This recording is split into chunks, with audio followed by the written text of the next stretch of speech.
Some of them will be dancing, some will be singing, some reading poetry. So it should be a really good night of entertainment, really. So without further ado, I'm going to introduce our wonderful master of ceremonies, Mr. Reed Gordon. Hey guys, how's it going? Good. Good.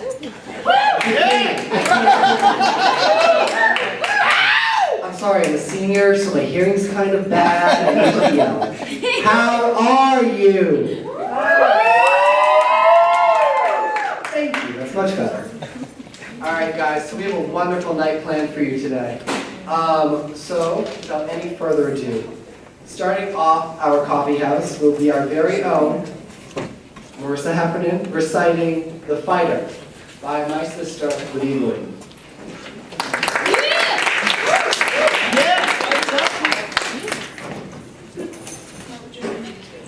I'm not sure. Alright, so this is The Fighter by Lydia Gordon. The fight was tough, but she never gave up. Always playing rough, she was always looking up, keeping up and calling its bluff. Never on the bad side, ever was her mind, always on a good ride, never seemed blind, encouraging every stride. She was always there to stop the hurt, even if unfair, always there to blur it, ready to take care. The woman I see, most stubborn of all, continuously bringing glee, there for every call, ready to oversee. Lending a helping hand was her specialty, making life never bland, this fight made her weak medically. Yet now, we watch her stand. She's changed my life, it's the little things that count. She made me see through all the strife. She is a fighter, she will always teach me lessons, she shines a little brighter.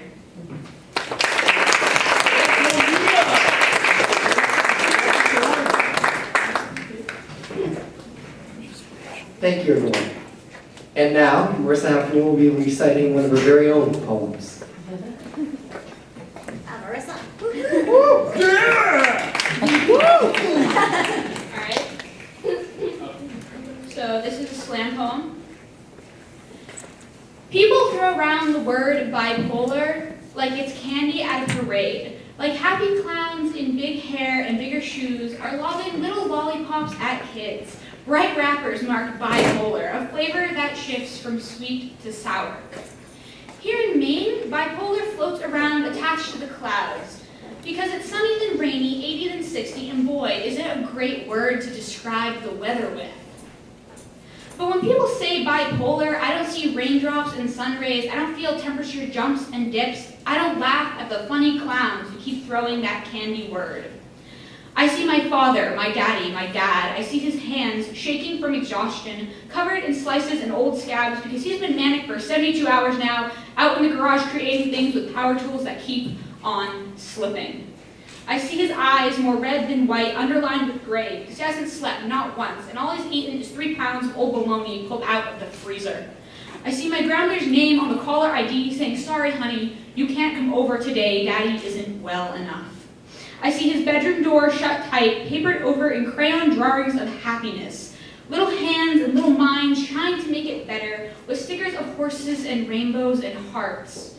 I see the mounds of medications, orange bottles stacked on countertops, so high you think that fabled God would notice and do something.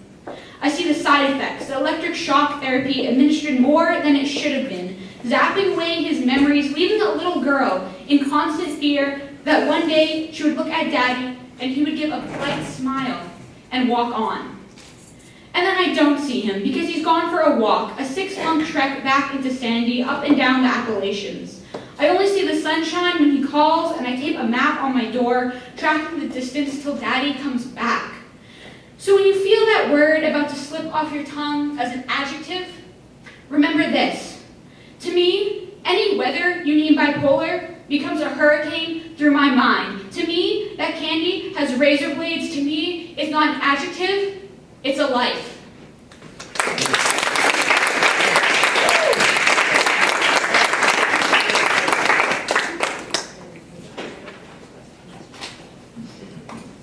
And if you thought that was good, you should read her column, which you can find in the Journal Tribune. Self-promotion.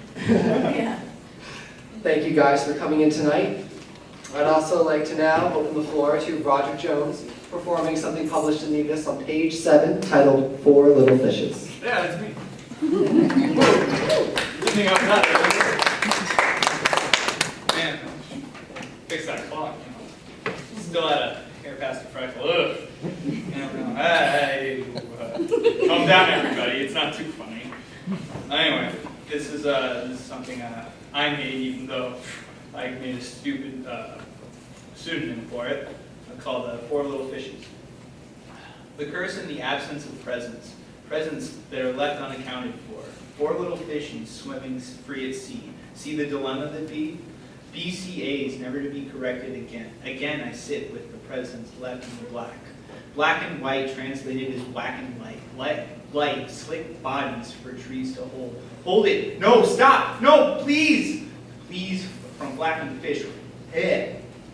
Please, from flapping fins, hold no weight. Wait, fishes' faces shouldn't fade blue. Blue blown will blow for a forest of 5. 5-star hotel degraded to 2-bit inn. In the trees, poisonous fruit are tied.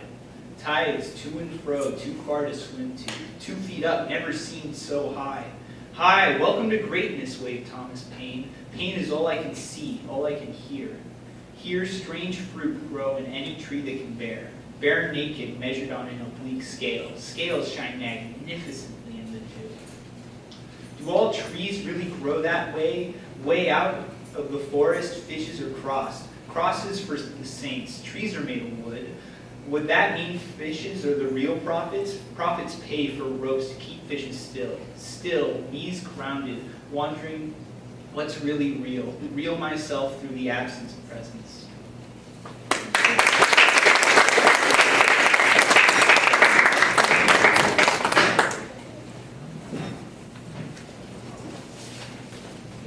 Thank you, Roger. And now a little apprehensive, because now it's come to that point in the night where you've just seen some amazing works, and it's all great, and now I'm going to be up here going a little crazy, being 8 different people, reciting Max's Romeo and Juliet in 15 minutes.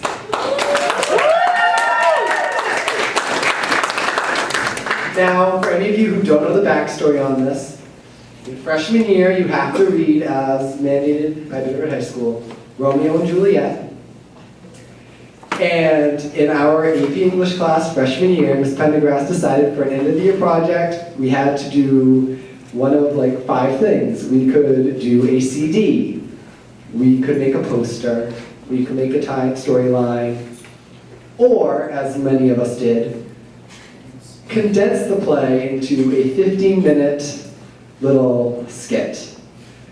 Now, Max, being the comedian that he was, decided he was going to put a little spin on Romeo and Juliet and make it hilarious.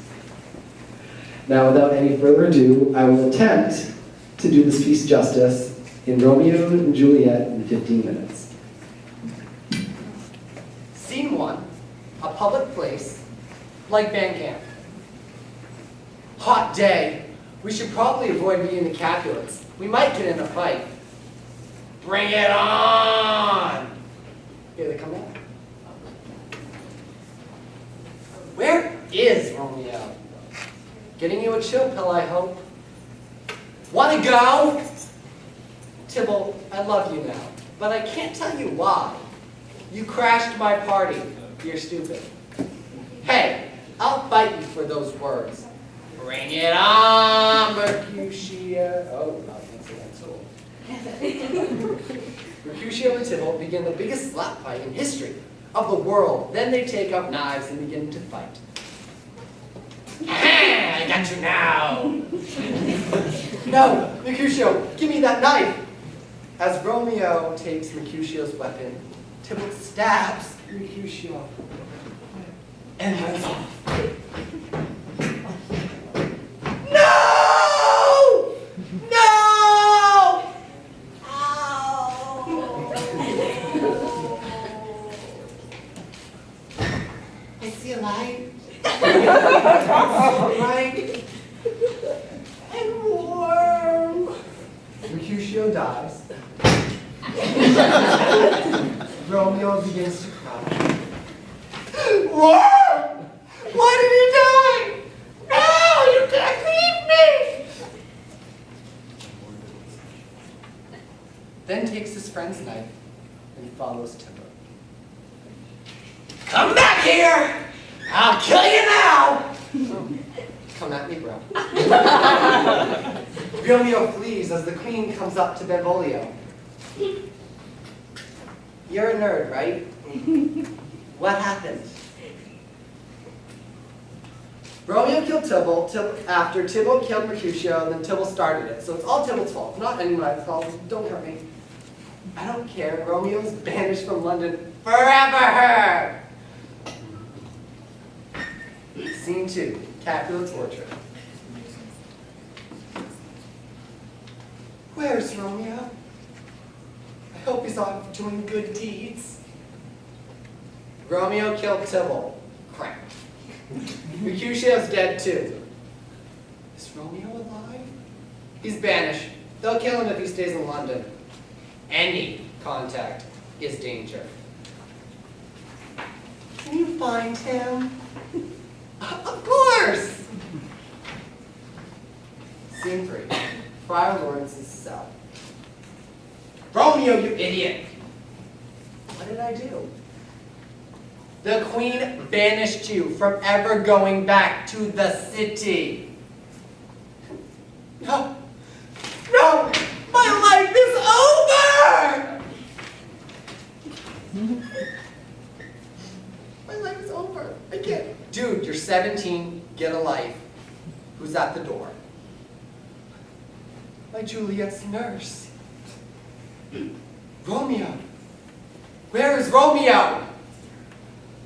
Crying in the corner over there. Wow. Wow. Oh, wow, that's sad.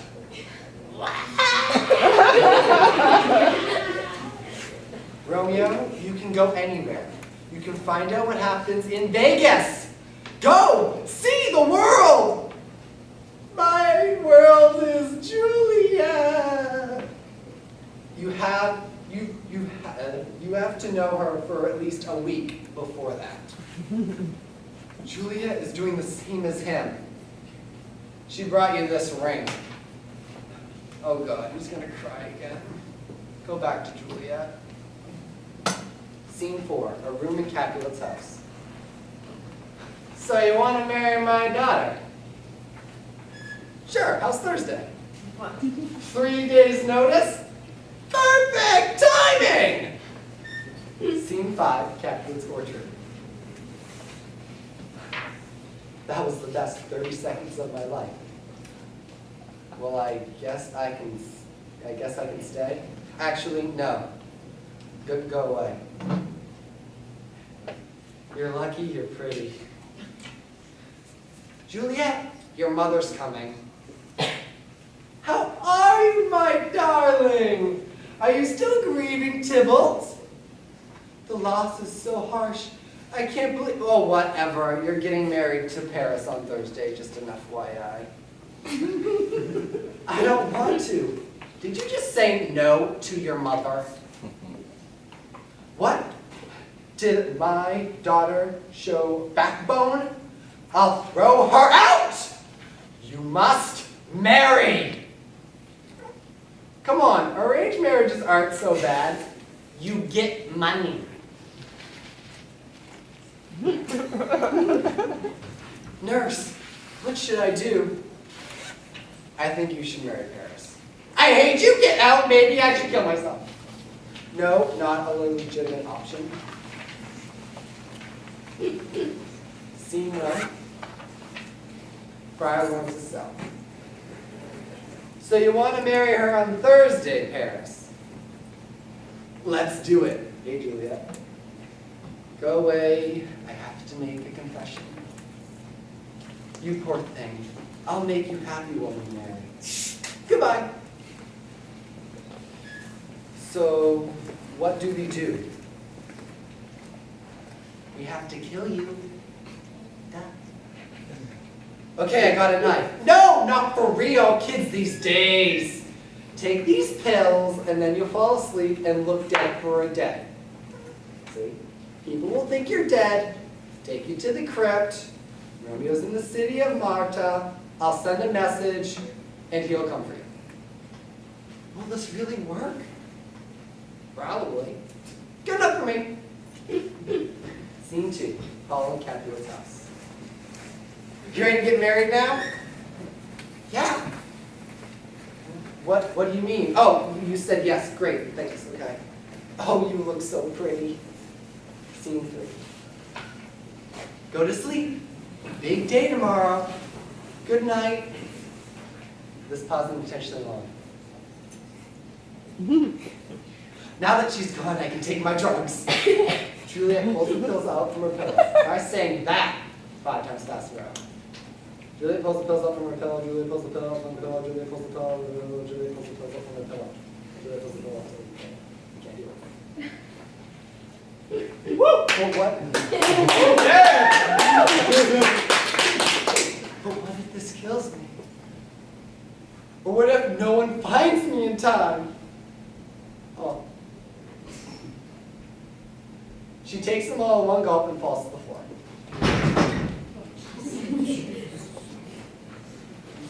Big day today! Yeah, I'm gonna make so much money off of this.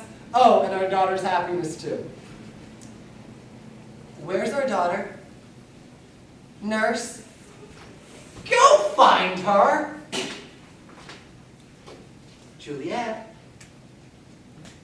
wake up. You can sleep when you're married, when you're not busy making sandwiches. Juliet! Why are you? Oh, what happened? Oh my God, Juliet is dead. Oh, she's just pretending. Look at her. She's clearly. No. What's going on? Oh no. I just said that! Why did this happen? My beautiful money! Bride! Someone play an Avril Lavigne song, Take Her Body to the Crypt.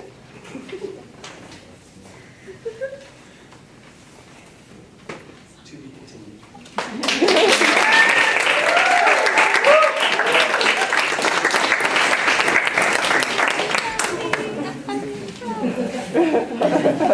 Good job, Reed. And next we have Allie DeMule reading Jabberwocky.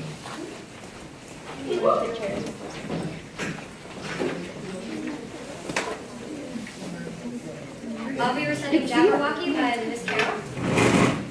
'Twas brillig and the sliding toes did gyre and gimble in the wake.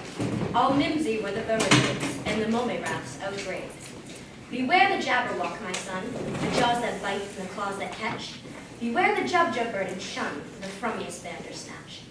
He took his vorpal sword in hand, long time to make some foe he sought. So rested he by the tum-tum tree, and stood a while in thought.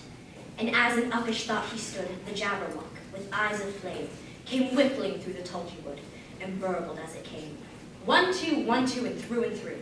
The vorpal blade went snicker-snack. He left it dead, and with its head, he went galumphing back. Hast thou slain the Jabberwock? Come to my arms, my beamish boy. O frabjous day, Callooh-Callay, he chortled in his joy. 'Twas brillig and the slidey toes did gyre and gimble in the wave. All mimsy were the burrowgoes and the mummy-rafts outgrave.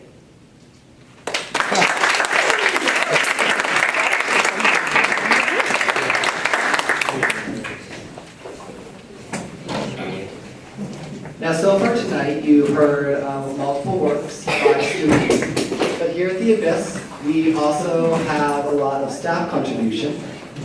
And with that, I believe in the past we've had Mr. Petrillo submit a few things.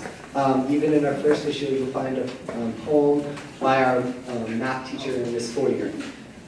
So, in the spirit of keeping both staff and students in all we do, here is Miss Millette reading an original poem.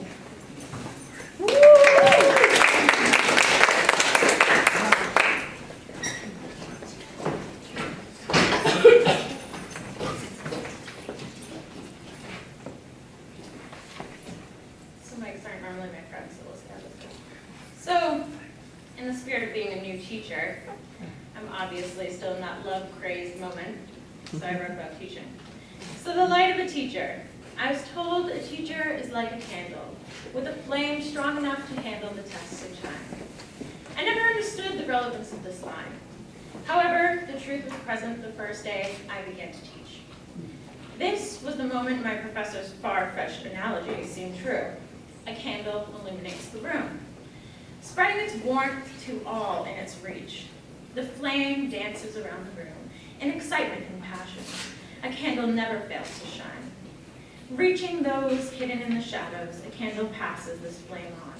Watching as the light moves into new places, a candle has its weak moments. Where the light is dim, a haze. It's easy to take 2 fingers and snuff out the light. Yet, it is just as easy to give it a breath of fresh air, allowing it to burn brighter than before. Once again, the flame dances, bringing joy to those around it. It is passed on, showing the impact one light has, looking at the dark space as if it were the sky on a cloudless night. The lights shine bright in many places and continues to grow. It continues to shine and spread the joy of knowledge. Teaching is like a candle burning bright. Even on the hardest of days, it is the joy and passion one brings to the classroom. To help students see the importance of learning. It is the ability to see children continuously grow into who they are meant to be. It is about thinking about that breath rather than those 2 fingers ready to put out the joy. It is about shining down on the students hidden in the darkness, being the light that touches the hearts of all, especially the ones who need it most. So I will continue to burn bright, even when those 2 fingers are close to snuffing me out, because the impact is greater than I can imagine.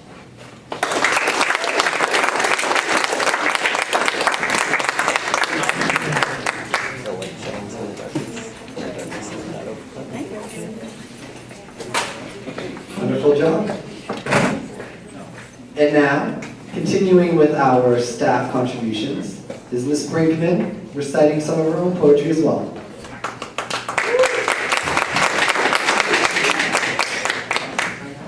Can you hear me without the microphone? Yes? Excellent. I'm not even going to turn on. I've been writing poetry since I was a high school student, but don't share it with very many people. So I thought I would share some tonight. I brought one that I wrote in my early 20s. I'm not going to read that. Two that I wrote in my 40s that are quite short, and then one that I worked on last year that is very long, and I have just brought a very short piece of that. It's multi-pages and it's a prose piece, prose poem piece. So I'll go with a very short one first. It's called Shabbat, which is today. 2 haiku for Kelly, Alec, Ivy, and I. Before the day ends, in the glow of the candles, we bless each other. Circled by your breath, in the middle of the night, I sing with joy. This other one, and this is a fragment of very much longer work. The title of the work is called What I Hold On To, The Wholeness of a Broken Heart. November 6, 2011. Our daughter, Alex, turns 22 and a half today. Never again will I be able to catch my child running towards me, so I can swing her up and around and onto my hip, where she nestled so perfectly and contentedly into my body. Never again will I feel her little arms snug around my neck, anchoring me to myself.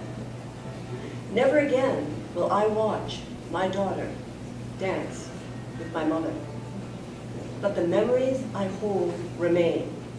I hug them tight, and they warm my soul.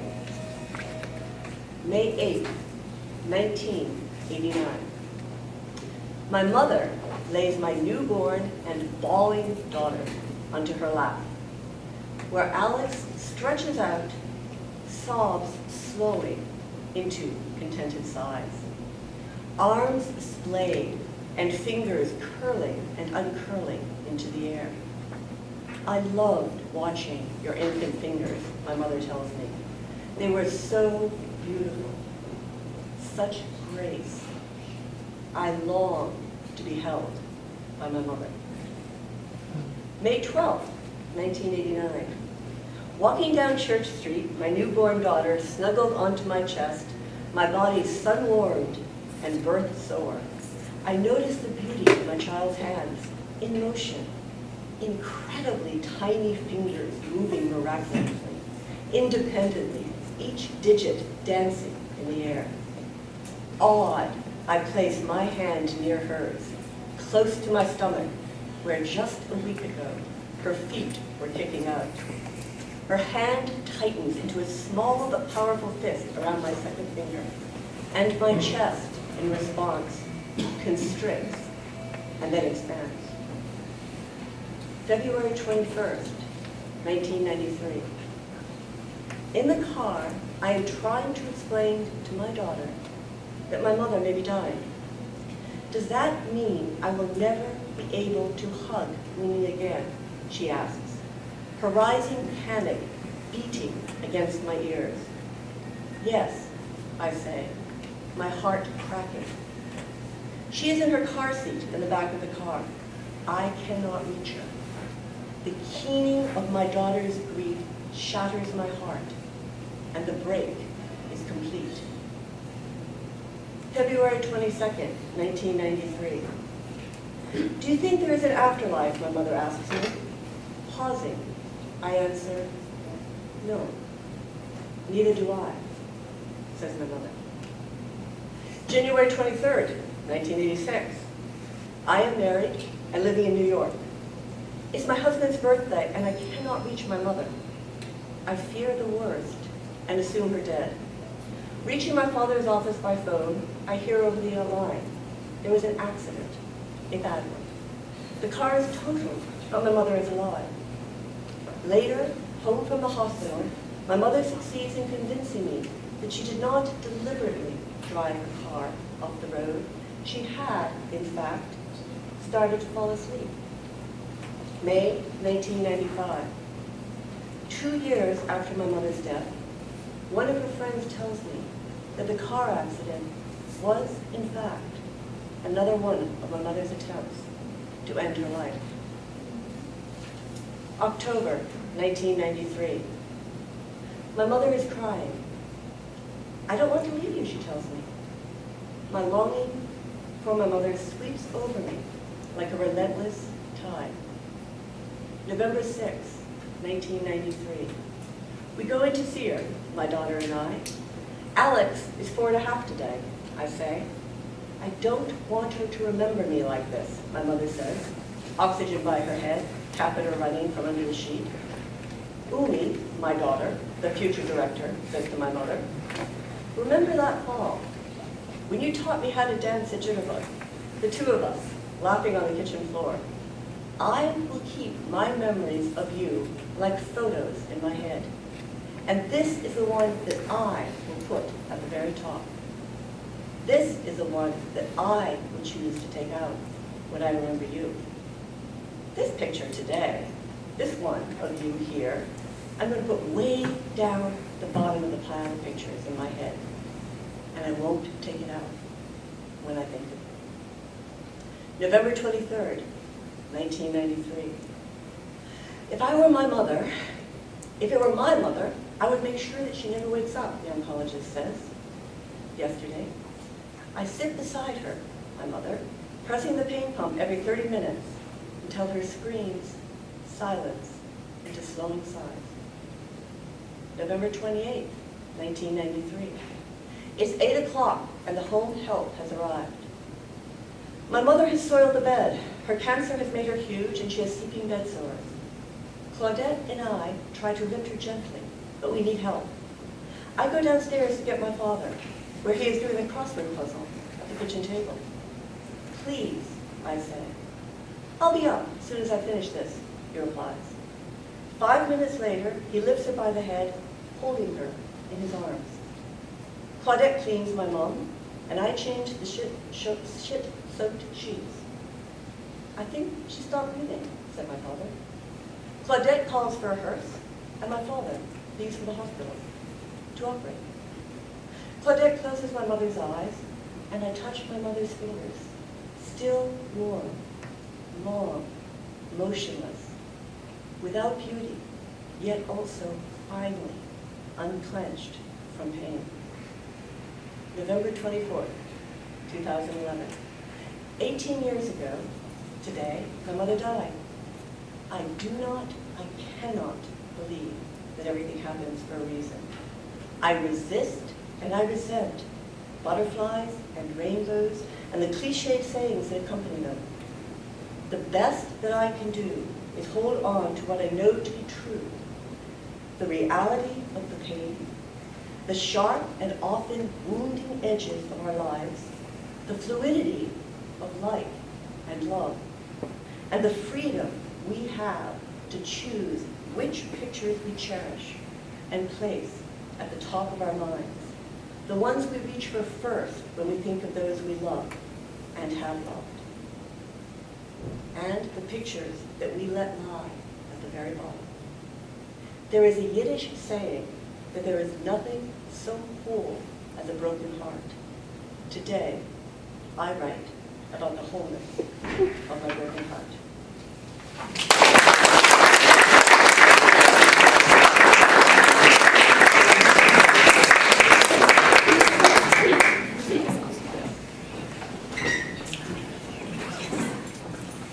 Thank you, Ms. Franklin.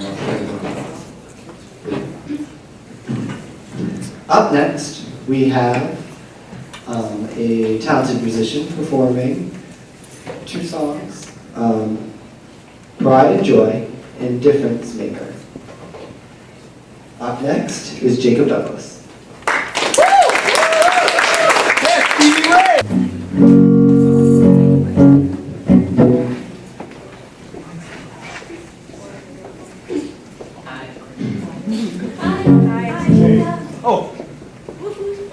Hi. So yeah, the first song I'm going to be singing is called Difference Maker. And yeah, pretty good stuff.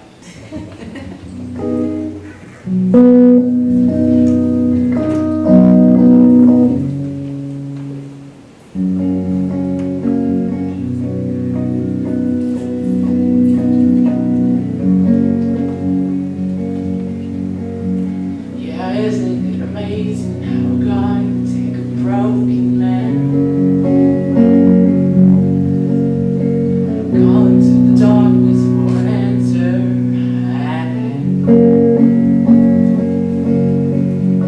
yeah, isn't it amazing how a man can find himself alone?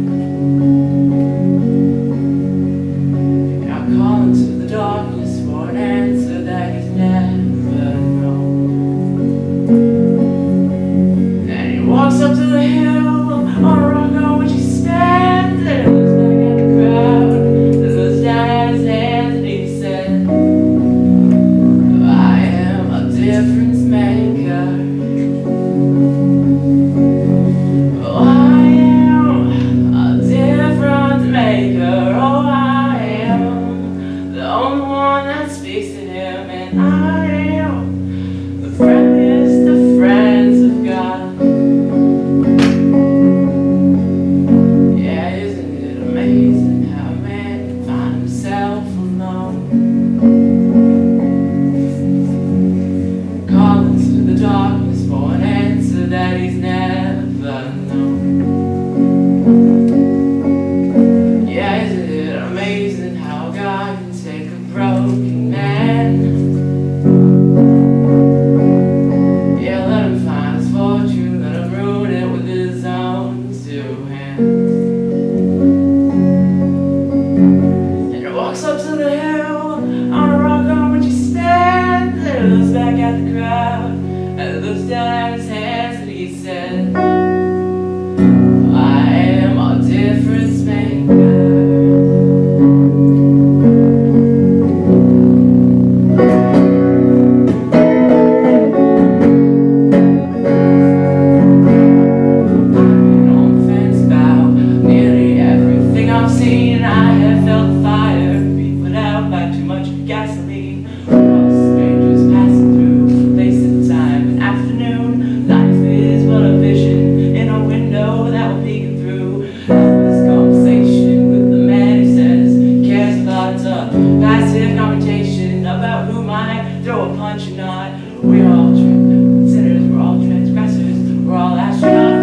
you're being deafened, raise your hand but shut up if you're not, 'cause I am a difference maker. Oh, I am the only one that speaks to you, and friends is the friends of God.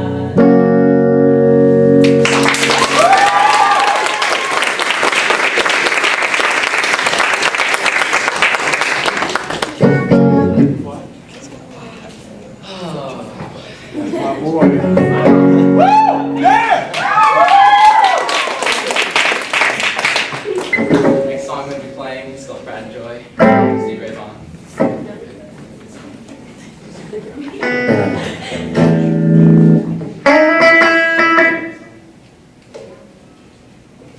Yeah, we're good. Yeah.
One more round of applause.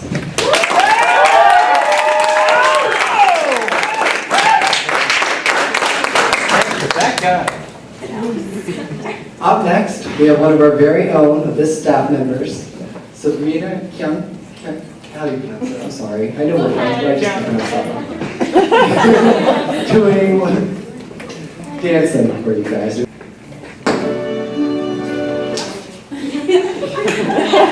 Everyone likes to know that it's from the Idina Menzel Christmas song. Of course it is.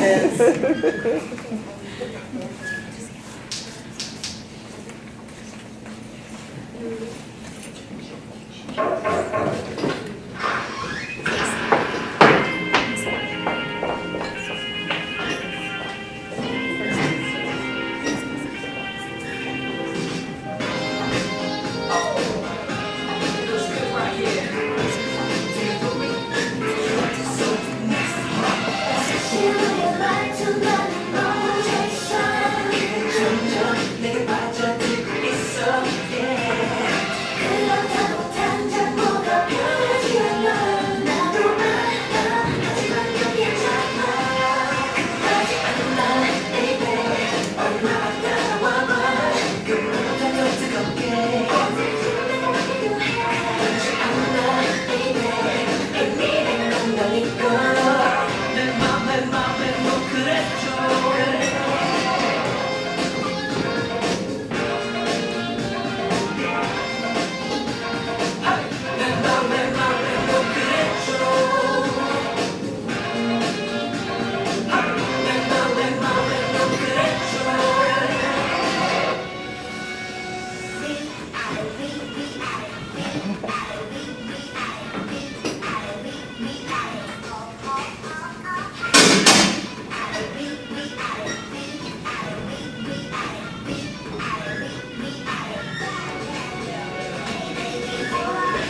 All right, how would you think of our first dance piece?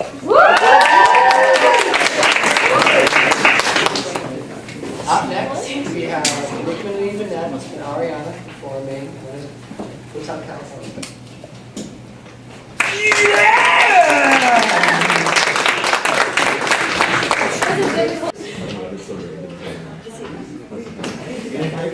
I didn't, which was, I was shocked, because I was doing one step, and I felt it moving.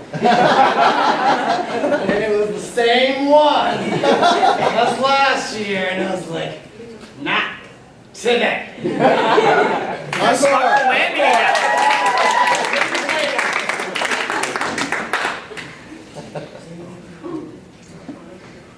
And now, performing an original poem, which he wrote, I believe, in RFA, Bailey Parento.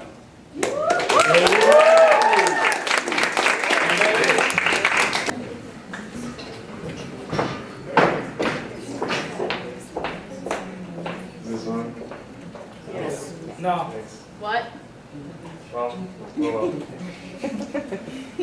so, I wrote this poem in a regional fine arts program, and you know, a lot of people have gone on that are twice more competent and 4 times as talented.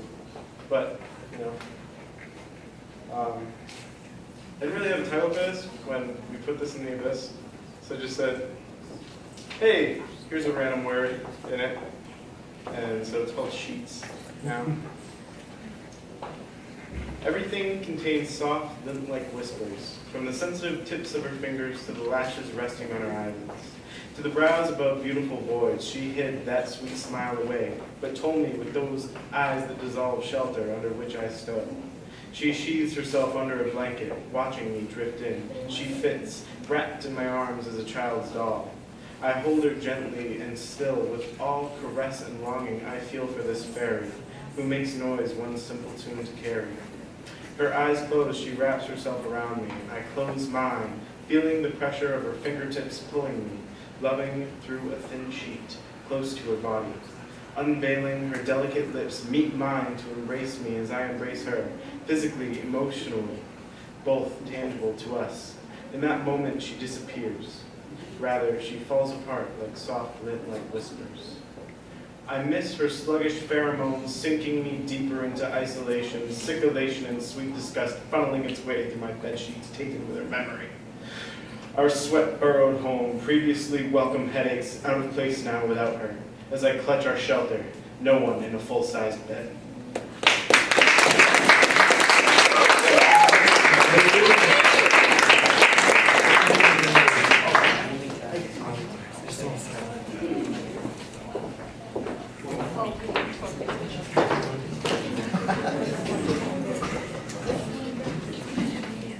All right, so wrapping up our schedule.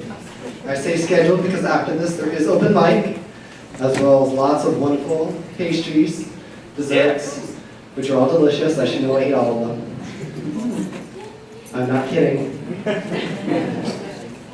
Closing out the show tonight is Malik Dias dancing to Fancy Footwork.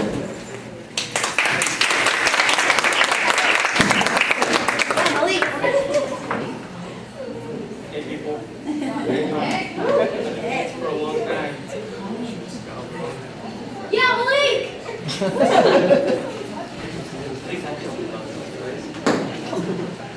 Always for me. Always.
times, break my neck 5 times, and would be in the ER in a coma for the rest of my life.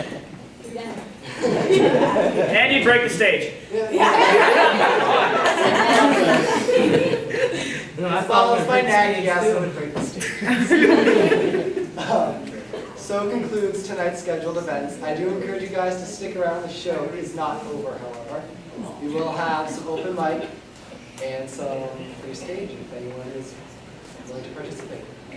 If you want to see any of our best staff members over to the left, we'll try to just come with. Thank you. This will just be a conclusion.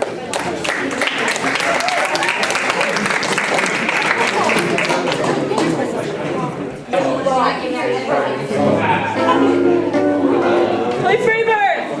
Yeah, it's funny. It's like you think I'm a good guitarist. No, just never ever.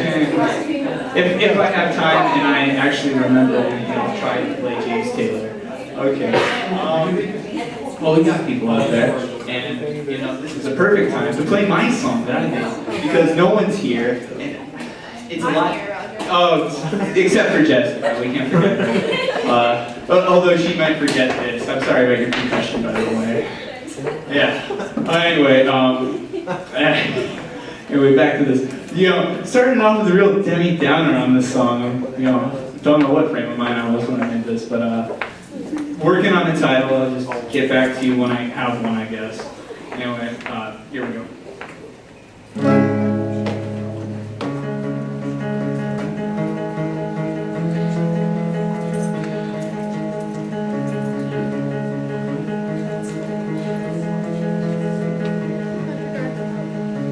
In this town I walk in the rain. In this life I live with restraints. Not much more that I can sustain. All that's left is this searing pain.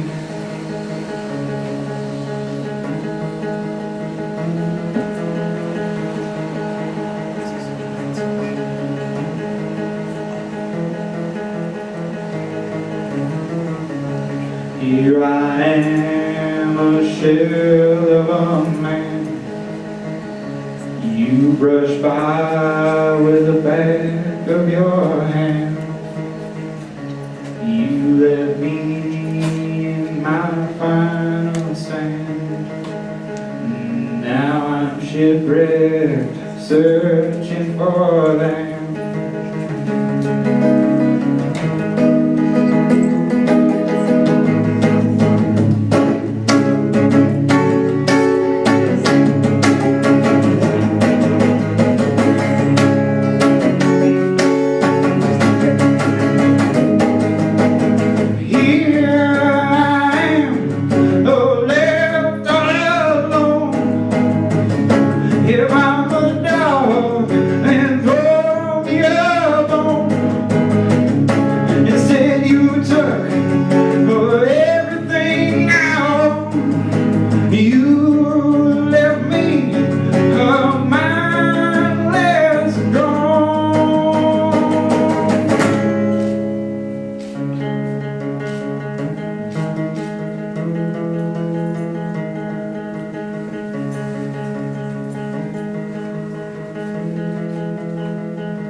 I was burned by the fire in my heart.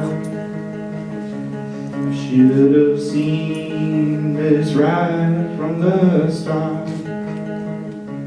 Instead I'm left, I'm torn apart. Who knew love was such a dangerous art?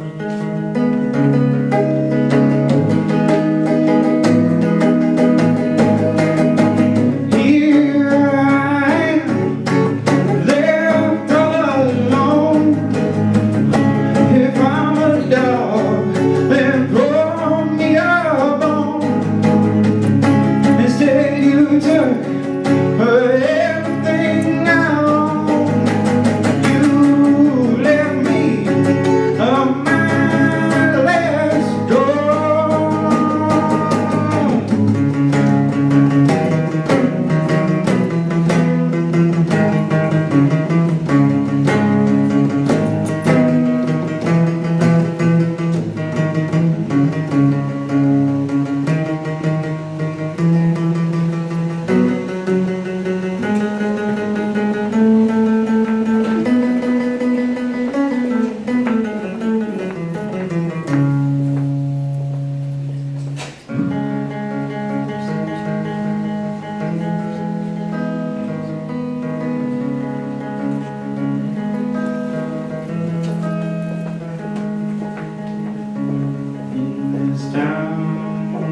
walk in the rain.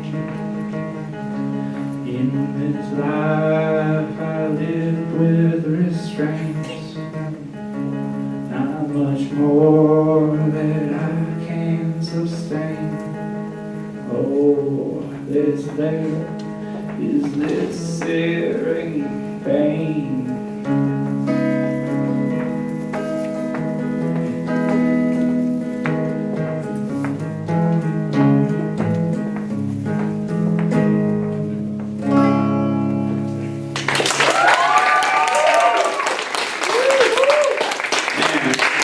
With all the teenage angst of Hannah Montana starring in My So-Called Life. Yeah. Yeah!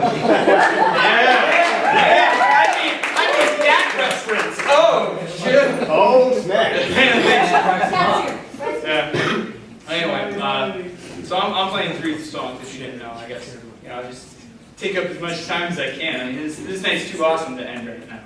So this next song is actually by a band my parents did. My parents really got into it. And I could have played a song called Old Folks Boogie for them, but I just decided not to. This is a song called Willin' by Little Feat.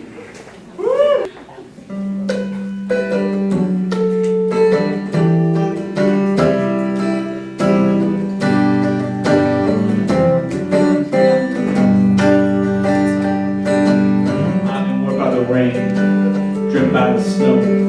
I'm drunk, I'm dirty, don't you know that I'm still willing? I was out on the road late at night. I see my pretty Alice in every headlight house.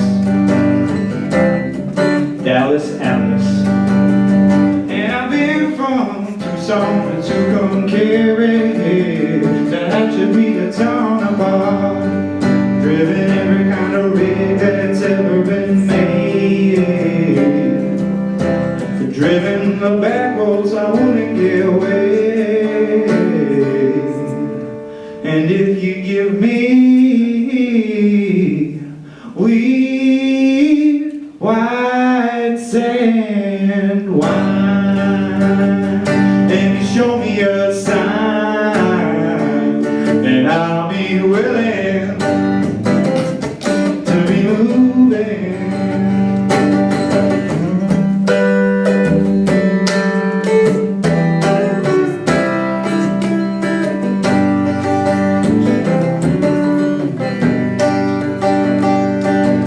I've been kicked by the wind, right by the sleet, and my head stoved in, but I'm still on my feet, and I'm still in a whole lot of trouble. I've smuggled smokes and folks from Mexico, baked by the sun, every time I go to Mexico. And I'm still, and I've been from Tucson to Tucumcari.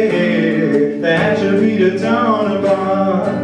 Driven every kind of rig that's ever been made. Driven the back roads, I wouldn't get away. And if you give me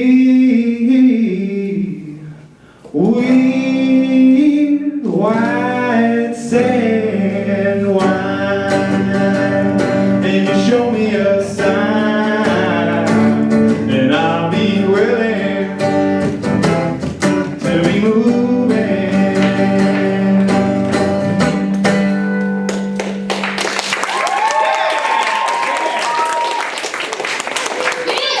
Anyway, now we're gonna go on to another song, the last song, and then for me of the evening. Yeah. So, and the funny thing is, going straight from drugs to alcohol. So this is gonna be great, right? Yeah. No, okay. You're grounded, young man. Thank you, Jay. So I guess really all I have to ask I actually have to ask you guys something. I have to ask you 2 questions. And the second one doesn't pertain to you if you can't answer the first one. Okay, so how many people were here last coffee house? Yeah, annuals over here. Yeah. Okay, so how many of you know what song I'm about to play?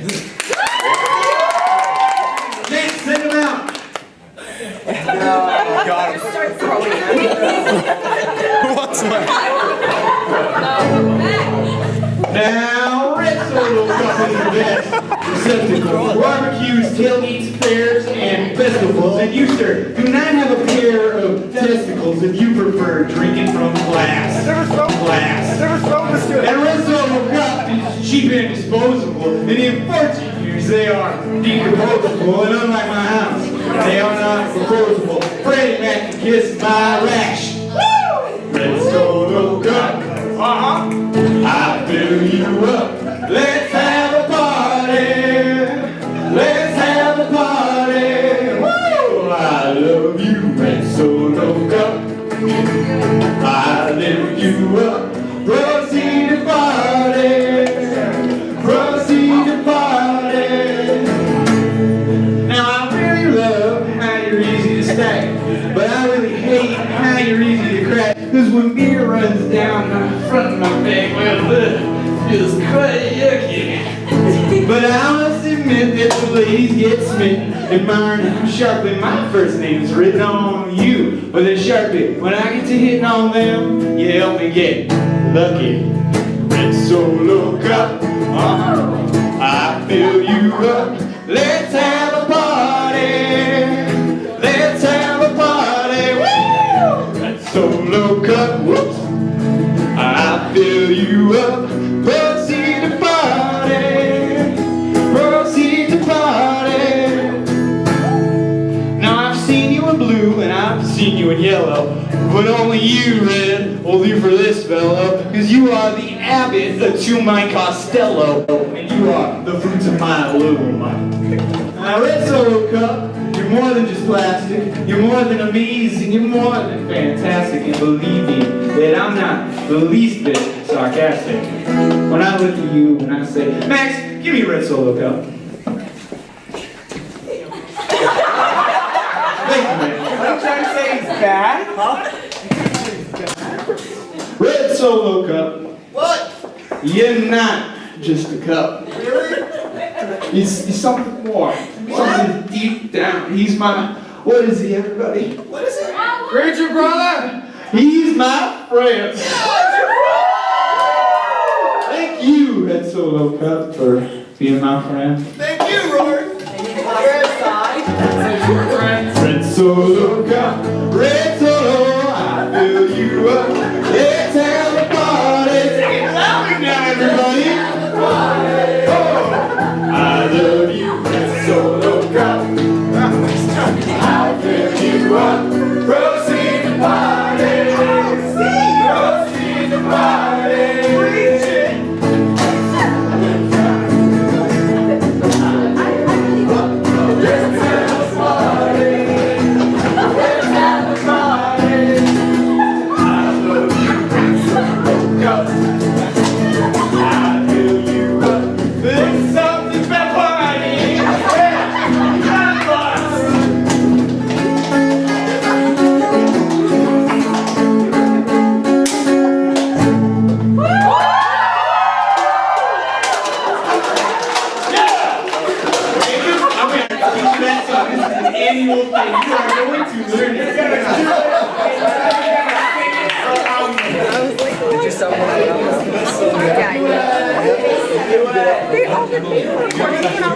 They did? Who did? I don't know. I don't know if it's Taylor.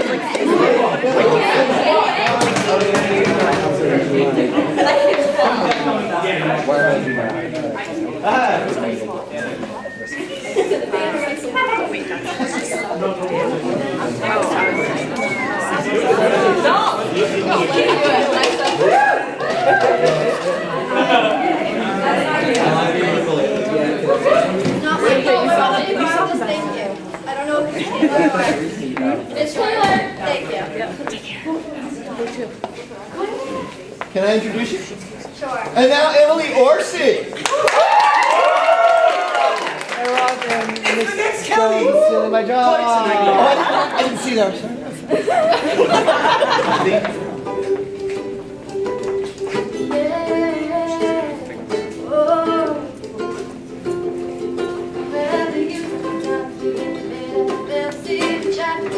Just so hot that I melted, fell right through the cracks. And now I'm trying to get back.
won't have sunset.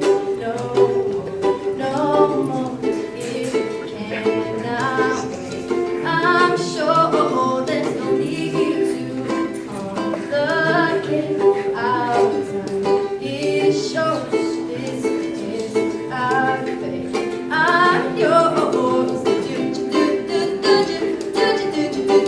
Did you want to come up? Scooch out the boat closer, dear. And I will nibble your ear. Sugar bop it over the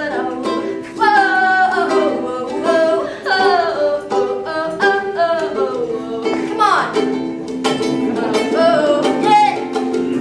I've been through way too long to stick my tongue in the mirror and bending over backwards and try to see clearer, but my breath walking through your eyes. And so I just get your face and laugh. And yes, what I've been saying is there ain't no better reason to reach yourself a better day. Just go with the season. Yeah, you can do all right. But I won't say no more.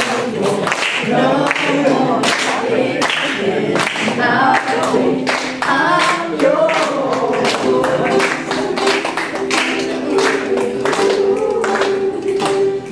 Yeah, oh, I'm yours. Whoa, oh,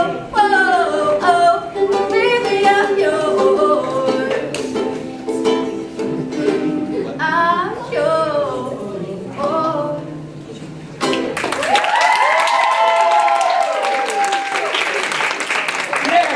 Yeah, Biddeford alumni, everybody.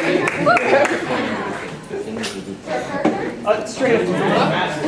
Roger, clean up my stage! Can I please have a Roger Jones to the stage to clean up the stage? See, this is my, I'm the fundraiser around here. All I do is end up cleaning up.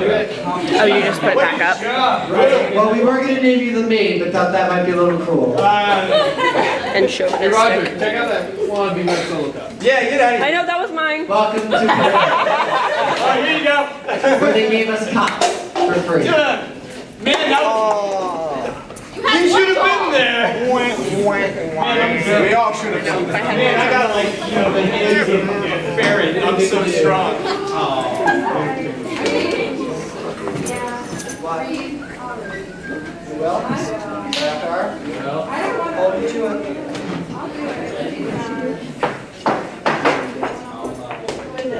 Song's called Sugar Free. Turn it off.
I never had mine. Like Roderick's song, it doesn't really have a title. I just kind of wrote it. I'm sorry to interrupt. I need that sooner.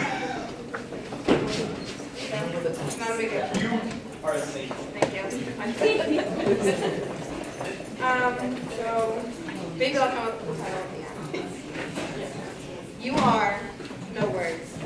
You just ran away with my body, heart, mind, and soul. You took my hand and we left. We separated, united once again. I feel no other way. I see so much as the wind blows steady and strong, so will my feelings be. They are forever, and so is my love. I will carve your name into rushing water in the most beautiful granite. Standing at the temple where your night will rise, you listen to a song of beauty, your song. A melody of promise calling from the dark. Go obtain divinity, my love. Be the one you want to be, and don't be afraid to stay strong. This is the song I sing for you.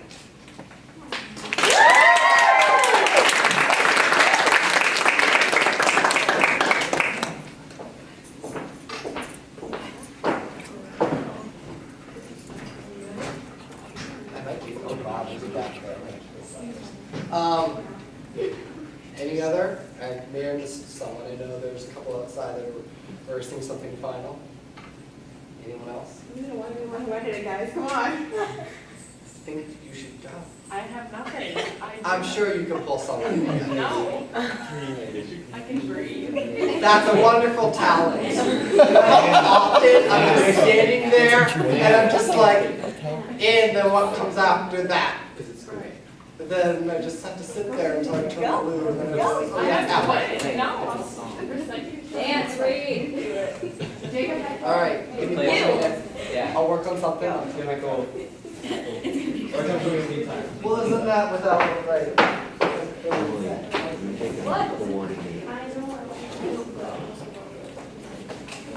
Do you need help?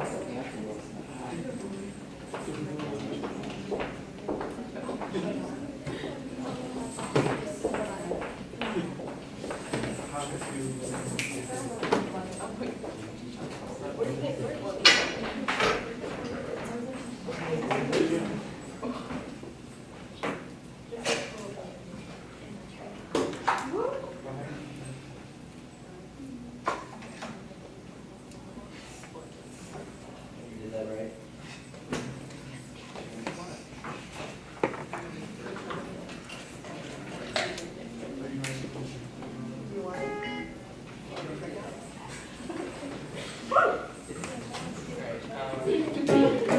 Yeah. Yeah.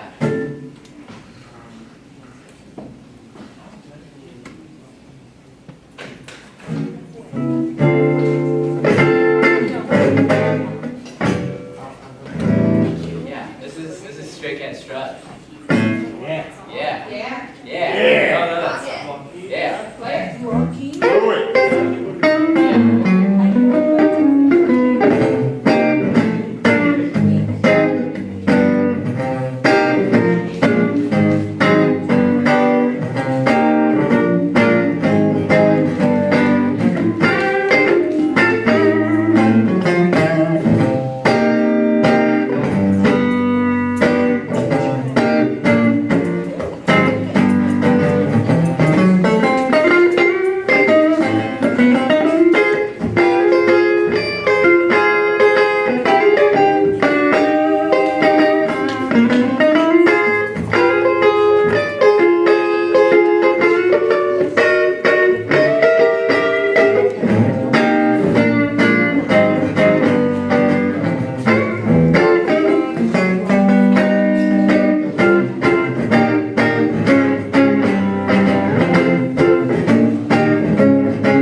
All right, up next we have our own Maxine here presenting some poetry.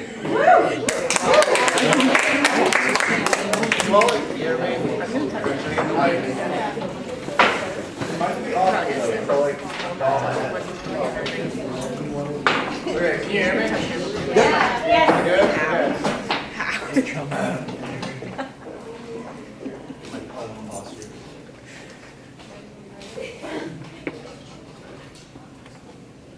Do not go gentle into that good night by Dylan Thomas. Do not go gentle into that good night. Old age should rave and burn at close of day. Rage, rage against the dying of the light. The wise men at their end know dark is right, because their words fork no lightning. They do not go gentle into that good night. Good men, the last wave by, crying how bright, their frail deeds that have danced in a green bay. Rage, rage against the dying of the light. Wild men, who caught and sang the sun in flight, and learned too late, they grieve it on its way. Do not go gentle into that good night. Brave men, who see with blinding sight, blind eyes, blaze like meteors of decay. Rage, rage against the dying of the light. And you, my Father, are on that side height. Curse, bless me with your fierce tears, I pray. Do not go gentle into that good night.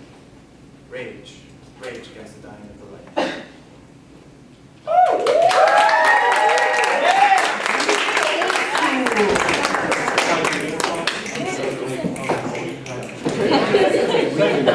Next we have Jared Bailey performing some So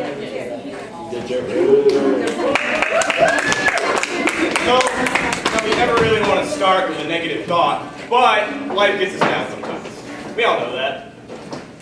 Some people have their own things doing in music. That's personally one of mine also. Writing, though. I'm a big writer. Got a little piece on my phone.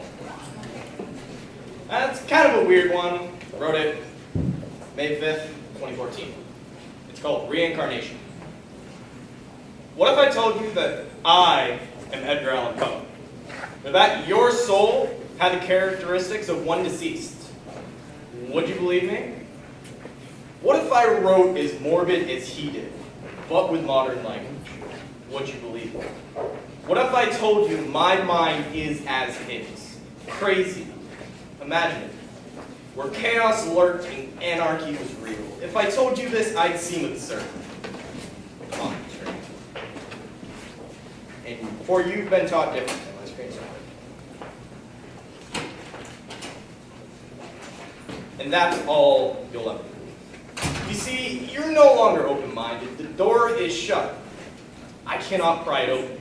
Not even with both hands, I try to grasp, but it slips out of my grip. I keep trying aimlessly to even crack it the slightest bit so I can shout out so loud that the door swing out so far it almost breaks the hinges. But it won't happen. Your door will never be open. You need to control it. Open the door. Let me show you that you need to ponder things in life. I only started with reincarnation just to prove my point. Your door in your mind was closed before I could even start.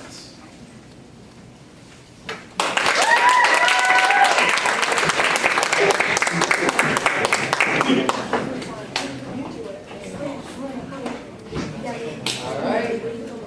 And up now, another returning alumni, Tony Martell. I'm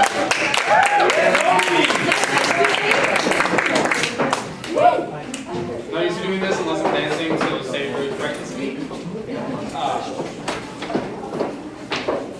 This is a poem that some of you might already know. I've gotten very passionate about it. It really struck me hard when it was shown to me by a teacher 2 years ago. So I figured I'd share it with you. It's called To This Day by Shane Coixon. To this day, when I was a kid, I used to think that pork chops and karate chops were the same thing. I thought they were both pork chops. And because my grandmother thought it was cute, and because they were my favorite, she let me keep doing it. not really a big deal. One day, before I realized fat kids are not designed to climb trees, I fell out of a tree and bruised the right side of my body. I didn't want to tell my grandmother about it because I was afraid I'd get in trouble for playing somewhere I shouldn't have been. A few days later, the gym teacher noticed the bruise and sent me to the principal's office. From there, I was sent to another small room with a really nice lady who asked me all kinds of questions about my life at home. I saw no reason to lie. As far as I was concerned, life was pretty good. Told whatever I was sad, my grandmother gave me karate chops. This led to a full-scale investigation. I was removed from the house for 3 days.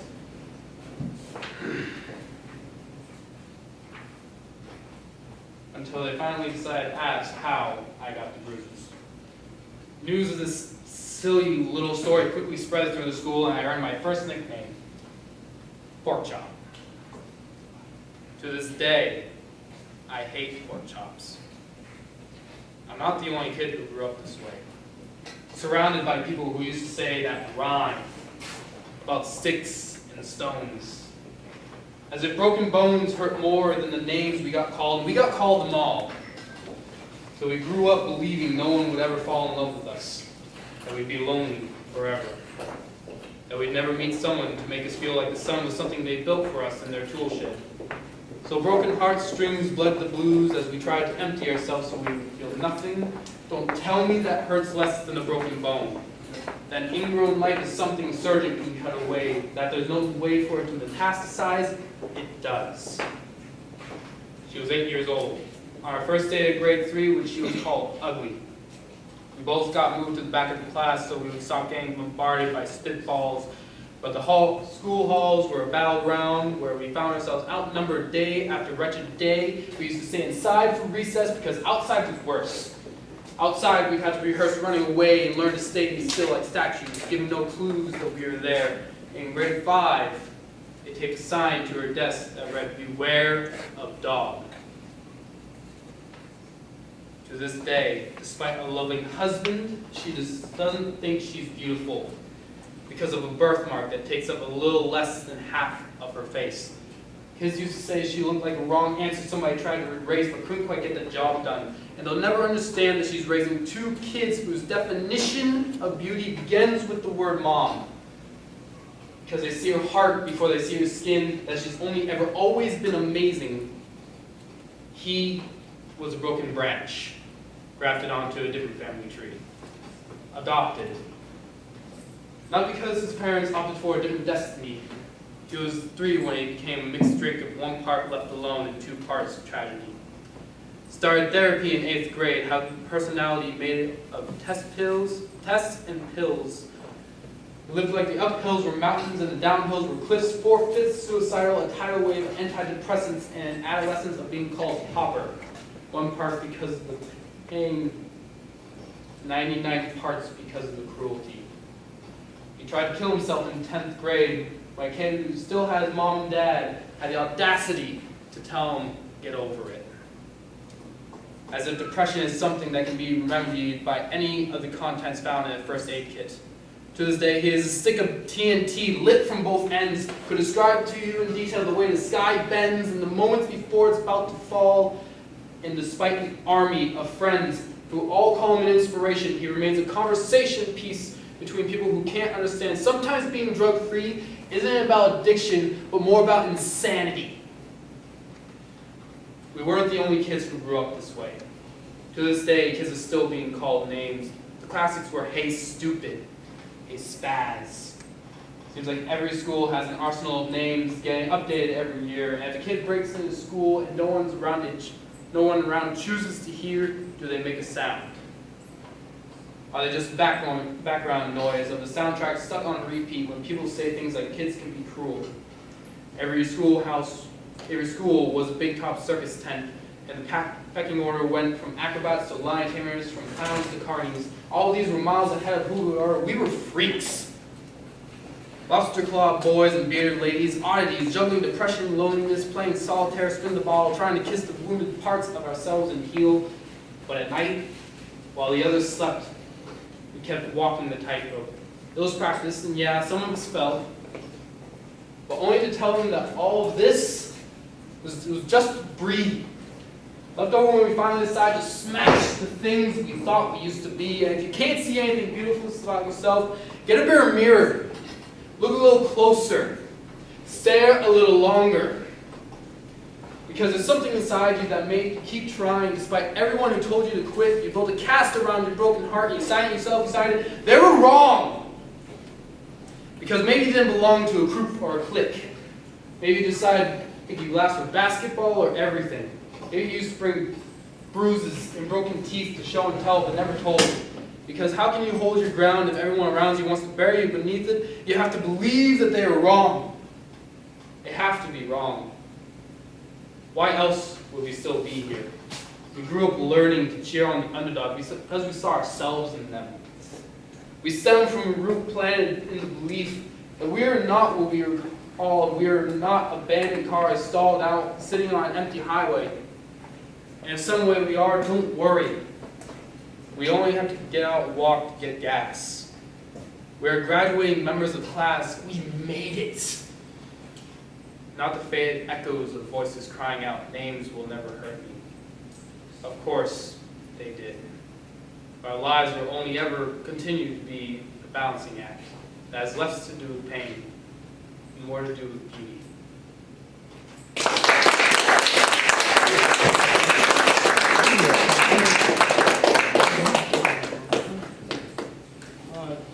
Who's up next? If not, I don't know. I mean, I got your back, Tony. I wouldn't mind. I had a poem that I memorized for a class. It would really do well to follow up that poem, or that story.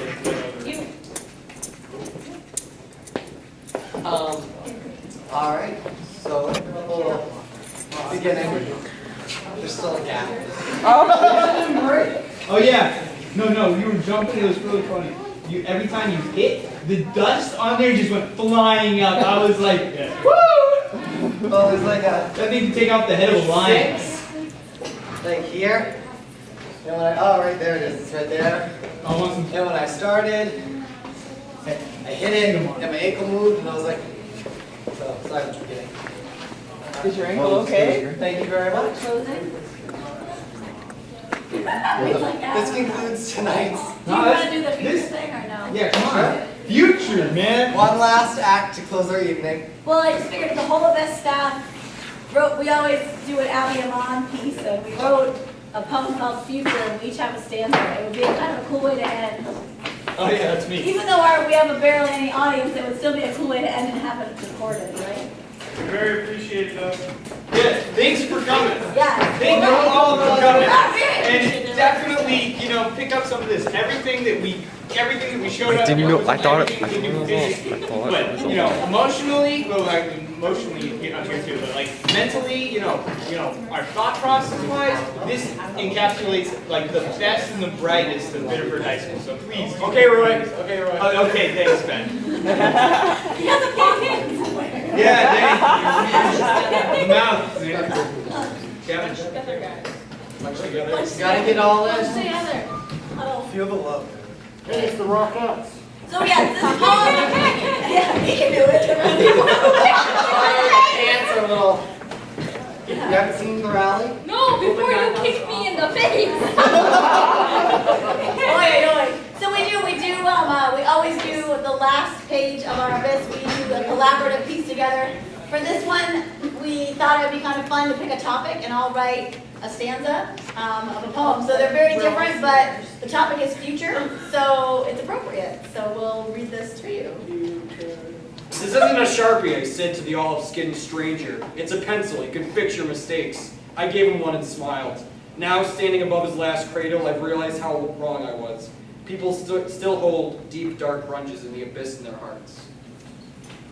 Create a plan, just so it can become un. Get it all done, just so it can become un. Pretend it's known, just so it can become un. Then, realize it's not fun without un.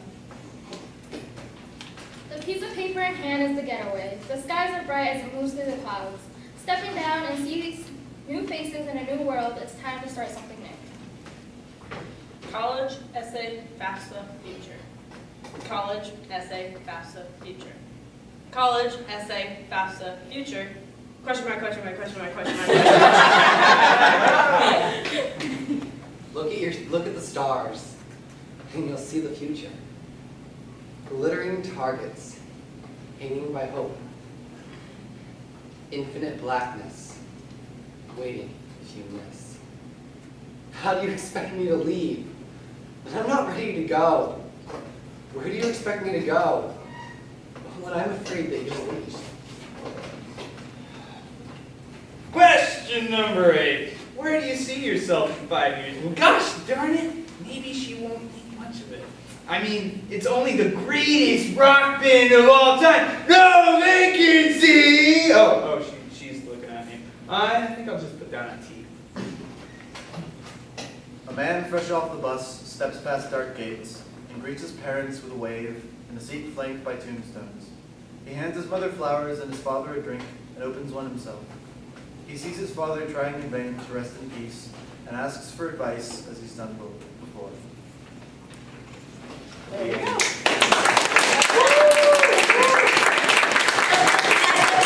Thank you so much for coming, and definitely grab one of these on your way out. Spread the word. We're a growing organization, and we'd love to have you guys contribute to our next issue in the spring, so think about it. Awesome. Yeah, like Guys. Peace!